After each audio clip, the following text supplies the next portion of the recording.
இப்போ கண்ணகிநகர் ரொம்ப பிரபலமாகிடும். எனக்கு வந்து நாம் தமிழர் கட்சி சீமான் அண்ணா இருக்கார்ல, அவர் வந்து ஒரு வீடியோவில் ஸ்டார்டிங்கில் சொல்லியிருப்பார், ஒருத்தன் ஓடியே அந்த நாட்டை வந்து உலகத்தோட உச்சிக்கு கொண்டு போயிட்டான் அப்படின்னு சொல்லிட்டு சொல்ல. நம்ம வந்து அந்த கட்சி கிடையாது, ஆனால் அந்த ஒரு வார்த்தை என்னை நல்லா இன்ஸ்பயர் பண்ணிச்சு. என்ன சொன்னேன்னா, அந்த உசேன் போல்ட் வந்து இந்த ஜமைக்கா நாட்டை வந்து உலகத்துக்கு எல்லாத்துக்கும் தெரிய வச்சாருன்னும் போது அந்த வார்த்தையை தான் நான் அடிக்கடி நம்ம பசங்கள்கிட்ட சொல்லுவேன். நீ ஒரு ஆள் இந்தியா விளையாட்டனா கண்ணகிநகர் எங்கேயோ போயிடும். அதுதான் வந்து அந்த மாதிரி ஸ்போர்ட்ஸ் மூலமா நம்ம வந்து கண்ணகிநகர் ஸ்போர்ட்ஸ் நகராக மாற்றணும். அவன் ஓடுனா இன்னைக்கு உலகத்துல சமைக்காங்கிற நாடு வரைபடத்துல எங்க இருக்குன்னு தெரியாது. ஒரே மகன் உலக வரைபடத்துல உலகத்தை திரும்பி பார்க்க வச்சா சமைக்கான்னு ஒரு நாடு இருக்குடா, அது உசேன் போல்ட் நாடு என்று காட்டினான். காரணம் தனித்திற ஆற்றல், ஓடுனா வேற ஒன்றும் செய்யல. சொல்லுவாங்க சச்சின் தெண்டுல்கர் படித்தாரா, இளையராஜா படித்தாரா, இல்லை ரஹ்மான் படித்தாரான்னு நிறைய பேர் சொல்லுவாங்க. நம்பாதீங்க, அப்படி ஜெயித்தவங்க 100 பேர் தான். படித்ததுனால ஜெயித்தவங்க தான் இங்கே அவ்வளோ பேர் இருக்கும். நீங்கள் அதை ஃபாலோ பண்ணுங்கள். எக்ஸப்ஷனல் எப்பயுமே எக்ஸாம்பிள் ஆகாது. அதில் ஒருத்தர் இளையராஜா படித்தாரா, சச்சின் டெண்டுல்கர் படித்தாரா, ரஹ்மான் படித்தாரான்னு கேட்குறாங்க. அவங்களெல்லாம் அவங்க பேச்ச அவங்க நம்பிடாதீங்க. நான் என்ன சொல்கிறேன்னே நீங்கள் அதில் வாங்கலை. நீங்கள் படத்தை எடுத்துட்டா பெரிய கல்வி அறிஞர்னு நினச்சிட்டு வந்து கருத்து சொல்லிடுறேன். நான் என்ன சொல்கிறேன்னே உனக்கு புரியல. நீ அந்த மேடல் நின்று பேசுறதுக்கு யாரு? நீ ஒரு படத்தை இயக்குனர், அவ்வளோதான். அதுக்கு என்ன காரணம்? நீ படித்த கல்வியை என்ன எது காரணம்? தனித்திறன் ஆற்றலை வளர்த்துக்கிறணும். என்ன சொல்றேன்னு தெரியல, முழு பேச்சையும் கேட்கறது இல்லை. ஏதோ கேட்டு ஒரு கருத்தை சொல்லி கைதட்டு வாங்கிடணும். சரி, முதலமைச்சரும் துணை முதலமைச்சரும் வாங்கின கல்வி தகுதி என்ன? ஐயா மோடியோட கல்வி தகுதி என்ன? போட்டுக்கிட்டாப்புல எம்ஏன்னு.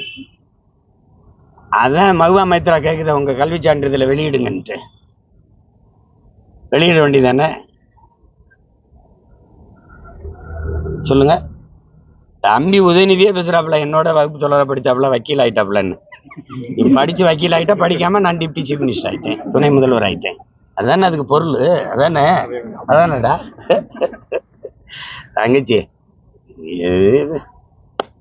கல்வியில் சிறந்த தமிழ்நாடு, புகழ் கம்பன் பிறந்த தமிழ்நாடு கொண்டாடுவோம். வேற ஒன்றும் சொல்றதுக்கு இல்ல. பள்ளிகள்ல மாணவர்களுடைய சேர்க்கை என்பது குறைந்திருப்பதாகவும் 5ஆம் வகுப்பு படிக்கக்கூடிய மாணவன் பாருங்க, நீங்க தான் கேட்டீங்க கல்வியில சிறந்த மாநாடு போட்டாங்களே. எதிர்கட்சி தலைவர் சொல்லிட்டாரு சார், 5ஆம் வகுப்பு படிக்கக்கூடிய மாணவன் 3ஆம் வகுப்பு பாடத்தை கூட படிக்க முடியாத ஒரு நிலை தமிழகத்துல இருக்கு அப்படின்னு. தொடர்ந்து ஆளுநரும் தமிழகத்துல வந்துட்டு மாணவர்களுடைய கல்வி தரம் அப்படிங்கிறது சரியா இல்ல அப்படிங்கறத ஒரு தொடர்ந்து வலியுறுத்தி வரக்கூடிய. இப்ப நீங்க தங்கச்சி கேட்கிற கேள்வியை நான் ஏற்கிறேன். எதிர்கட்சி தலைவர் சொல்றாருங்கிறீங்க. எதிர்கட்சி தலைவர் ஆட்சியில எப்படி இருந்தது? இதே குறைய இவங்க சொல்லிட்டு இருந்தாங்க. எதிர்கட்சி தலைவர் ஆட்சியில புதுசா இல்ல, அவர் 4.5 ஆண்டு ஆண்டிருக்காரு. அவர் ஆட்சியில இதே முறைதான் இருந்தது. சொல்லணுங்கிறதுக்காக சொல்லக்கூடாது. கல்வியில் சிறந்த தமிழ்நாடுன்னு மாநாடு போட்டிருக்காங்கன்னு கேட்டீங்கல்ல, இப்ப அவங்கள பார்த்து கேளுங்க. 5ஆவது படிக்கிற 3ஆவது பாடத்துல படிக்க தெரியலையே. பட்டப்படிப்பு படிச்சுட்டு வந்துருங்க, தமிழை பிழையின்றி எழுத தெரியலையே. சரி, ஆங்கிலமாவது பேசுறான்னா அது அறவே தெரியலையே. அப்ப எந்த அறிவை வளர்க்கிற கல்வி இல்ல, ஒழுக்கத்தை அறநெறியை போதிக்கிற கல்வி இல்ல. வகுப்பறைகள் வர்த்தக அறைகளா போயிடுச்சு. எந்த கல்வியை எதை படிச்சா எந்த வேலைக்கு போய் எவ்வளவு சம்பாதிக்கலாம்னு, இது பொருள் ஈட்டுற ஒரு வர்த்தகத்தை, இந்த வேலைக்கு இந்த படிச்சா இந்த வேலைக்கு போல அவ்வளவு சம்பாதிக்கலாம், இதை கற்பிக்கிற கல்வி முறை ஒரு அடிமை கல்வி முறை. ஒரு கிளர்க்கியல் போஸ்ட்டுக்கு போறது, முதலாளி எங்க இருப்பான் அவனுக்கு வேலை செய்யறது, இதுதான் அறிவு, இதுதான் கல்வின்னு கற்பிச்சு வச்சிருக்கு இந்த முறை. இது அறிவையோ ஒழுக்கத்தையோ நன்னெறியோ போதிக்கிற கல்வி முறை செத்து போச்சு. அது இல்ல. அதனால நீங்க சொல்றது மாதிரி இப்ப அவனுக்கு எதுவுமே தெரியல. இங்கிலீஷ் பேசிட்டா அறிவாளின்னு நினைக்கிறான். அவன் அடுத்தவன் மொழி எனக்கு எப்படி அறிவாகுங்கிற கேள்வி வரல. இங்கிலீஷ் ஒரு லாங்குவேஜ், நாட் அ நாலேஜ். அது அவனுக்கு தெரியல, அது சொல்லிக் கொடுக்கல. ஏன்னா பிரிட்டன்ல பிச்சை எடுக்கிறவன் இங்கிலீஷ்ல தான் பிச்சை எடுப்பான். பள்ளிக்கூடமே படிக்காதவன் கூட இங்கிலீஷ் பேசுவான், ஏன்னா அவன் தாய்மொழி அதானே. அடுத்த மொழி எனக்கு அறிவுன்னு கற்பிச்சவன் எந்த முட்டாப்பைய? அவன் மொழி எப்படா எனக்கு அறிவாகும்? அது ஒரு மொழி, அது தேவைன்னா எப்ப கற்றுக்கலாம், பயன்படுத்திக்கலாம். அதனால நீங்களே கேள்வி கேட்டு நீங்களே பதில் சொல்லிட்டீங்க, கல்வியில் சிறந்த தமிழ்நாடு எப்படி இருக்குன்ட்டு. அதை கேட்கறது இப்ப நாங்க கேட்கலாம். எதிர்கட்சி தலைவர் கேட்கறதுனா உங்க ஆட்சியில் எப்படி இருந்துச்சு? இதேதான் இருந்தது. நீங்க ஆட்சியில் இருக்கும்போது இவங்க பேசுனாங்க, இப்ப இவங்க ஆட்சியில் இருக்கும்போது நீங்க பேசுறீங்க. அததான் பட்டிமன்றம்னு. திமுக அதிமுகவை எதிர்க்கிற அளவுக்கு நாம் தமிழரும் தாவேகாவும் பெரிய கட்சிகள் இல்ல. திமுகவோட செயல்பாடுகளை விமர்சனம் செய்யறதுனால RSS ஓட கைகூலிகளா நாம் தமிழர் செயல்படுதுன்னு திருமாவளவன் பேசியிருக்காரு. திமுகவை விமர்சிச்சாவே RSS கைக்கூலின்னா RSS திமுக தான். இதை எப்படி சொல்றது? பிஜேபிக்கும் திமுகவுக்கும் கொள்கை வேறுபாடு என்ன? நான் தான் ஓடி ஓடி போய் ஐயா மோடி போய் பார்த்து வரேன்னு 3 முறை நிதி ஆயோக்கு வர முடியாது. ஈடி இந்தா ஓடி வாரேன் மோடி அப்படின்னு போனது நானா வர. பக்கத்துல ஐயா சந்திரபாபு நாயுடு வச்சுக்கிட்டு அப்படி இப்படி கையை பிடிச்சி பேசிட்டு இருந்தது யாரு? தங்கச்சி, நான் கேட்கறதுக்கு பதில் சொல்லுங்க. ஐயா இலக்கணேசன் இறந்துட்டாரு. அவர் யாரு? பிஜேபியில RSS உறுப்பினர், மூத்த உறுப்பினர், பிஜேபியில ஒரு பெரிய தலைவர். அவர் நாடாளுமன்ற உறுப்பினராக தேர்வு செய்யப்பட்டு மாநிலங்கள உறுப்பினராக நாகாலாந்துக்கு ஆளுநராக இருந்தவர். அவர் இறந்தா அவர் எந்த கட்சி? பாரதிய ஜனதா. அதுக்கு மாலை வச்சு வணக்கம் செலுத்தணும்.